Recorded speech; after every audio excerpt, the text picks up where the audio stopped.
लोकसभा सदस्य नहीं चुन रहे हैं और इंदिरा जी के बाद अब अवसर आया है कि आप इस लोकसभा से आप सांसद नहीं बल्कि प्रधानमंत्री चुने जाएं। भूपेश बघेल जी ने रायबरेली में जो बयान दिया है उस पर आप मुहर लगा रहे हैं। देखिए, आंतरिक भावना तो मेरी भी वही है, आंतरिक भावना तो मेरी भी वही है।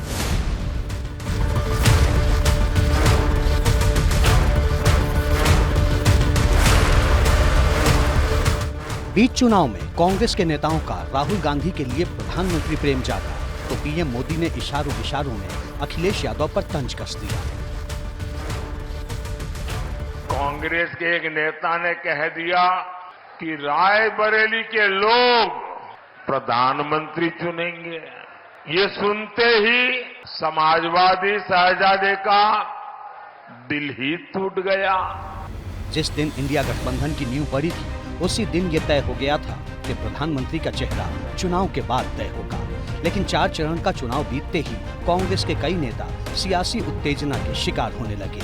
नतीजा ये हुआ कि भूपेश बघेल की बात प्रेस कॉन्फ्रेंस में सवाल बनकर पहुंच गई और अखिलेश कुछ भी बोलने की स्थिति में दिखाई नहीं दिए। हम अपनी कोई स्ट्रेटेजी आपको नहीं बताएंगे। मैं किस बूथ पे बीजेपी हारी हम क्यों बता दें इनको? मैं राहुल गांधी पर सवाल कर उसमें भी कोई नहीं बताएंगे, हमारा स्ट्रेटेजी का पार्ट है। इंडिया गठबंधन में जब जब प्रधानमंत्री की कुर्सी का सवाल आता है ममता बनर्जी भी सुर्खियों में रहती हैं। बंगाल में कांग्रेस और लेफ्ट से दूरी बनाने वाली ममता बनर्जी अगर दिल्ली में इंडिया गठबंधन के साथ खड़े होने की बात कहती हैं तो इसे प्रधानमंत्री की कुर्सी वाली ख्वाहिश का ही एक हिस्सा माना जाता है। पीएम मोदी जब बाराबंकी में चुनावी सभा को संबोधित कर रहे थे तो ममता बनर्जी का नाम लेकर ही इंडिया गठबंधन पर हमला बोला।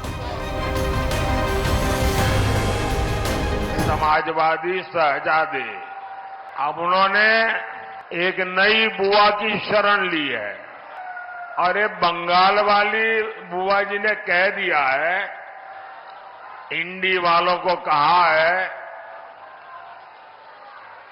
कि मैं आपको बाहर से सपोर्ट करूंगी। पीएम मोदी 2 दिन से लगातार उत्तर प्रदेश में डेरा जमाए हुए हैं। 36 घंटे में 7 लोकसभा सीटों पर प्रचार कर चुके हैं। इस बार तो उन्होंने सीएम योगी के बुलडोजर एक्शन की भी तारीफ की। अरे जरा योगी जी से ट्यूशन लो, बुलडोजर कहां चलाना कहां नहीं चलाना। यही इनकी साजिश है। सपा कांग्रेस के लिए अपने वोट बैंक से बड़ा कुछ नहीं है।